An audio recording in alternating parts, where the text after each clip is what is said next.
ধরুন, আজ থেকে আপনি যা ভাবছেন তাই হচ্ছে। আপনার প্রিয় মানুষটি, যাকে নিয়ে আপনি স্বপ্ন দেখছেন, আপনি তাকে পেয়ে গেলেন। আপনি যে কাজটা করতে চাচ্ছেন তা হয়ে গেল। আপনি যার কাছ থেকে টাকা পাবেন, তিনি আপনার টাকাটা না চাইতেই দিয়ে দিই। যাকে আপনি অনেক কথা বলতে চান, বলতে পারেন না, কিন্তু আপনার না বলা কথাগুলো সে বুঝে গেল। তাতে লাভ কি? স্বপ্ন পূরণ হলে জীবনের প্রতি মায়া বেড়ে যায়, পৃথিবীর প্রতি মায়া বেড়ে যায়, স্রষ্টার প্রতি ভরসা কমতে থাকে, ঈমান দুর্বল হতে থাকে। আপনি স্বাভাবিক থাকতে পারবেন না, আপনি ধীরে ধীরে অস্বাভাবিক হয়ে যাবেন। নিজের প্রতি অহংকার সৃষ্টি হবে। কেন জানি অন্যের চাইতে নিজেকে সবসময় বেশি দামি, বেশি ভালো, বেশি সুন্দর, বেশি আছে এরকম কিছু মনে হবে। ফলাফল কি?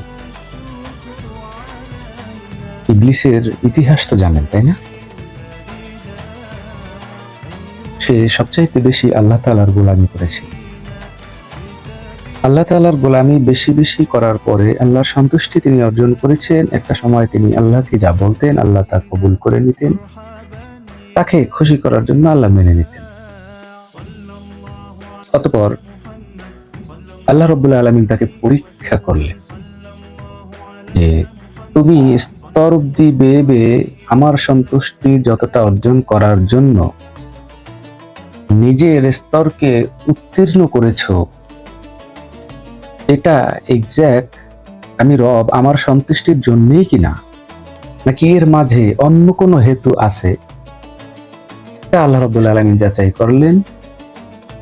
তিনি সৃষ্টি করলেন শ্রেষ্ঠ জীব মানুষ, এবং সেই মানুষের মধ্যে প্রথম মানব হযরত আদম আলাইহিস সালামকে সৃষ্টির পর যখন তাকে আল্লাহর হুকুম, মূলত আদমকে সেজদা নয়, আল্লাহ তাআলা বলেছেন সেজদা করো, জাস্ট আল্লাহর হুকুম, তিনি তা অমান্য করলেন।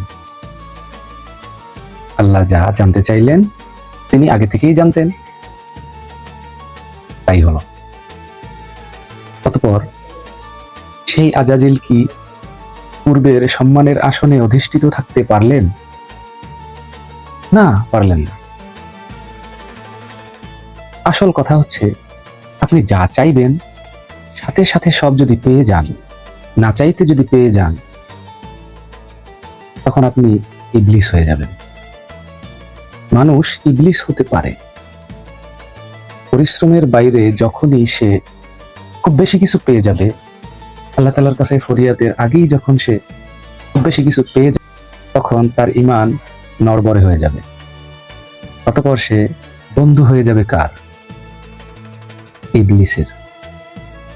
আর ইবলিসের বন্ধু হলে তখন সে আল্লাহর ওলি হতে পারে না, মানে আল্লাহর বন্ধু হতে পারে না। মহানবী সাল্লাল্লাহু আলাইহি সাল্লামের প্রিয় উম্মত যারা, তারা আর যাই হোক ইবলিসের অনুসারী হতে পারে না। আসুন মহান রবের সন্তুষ্টি অর্জনে মহানবী সাল্লাল্লাহু আলাইহি সাল্লামের পন্থা অবলম্বন করি। আল্লাহ আমাদের প্রতি তার করুণা, ভালোবাসার দয়া অব্যাহত রাখুক।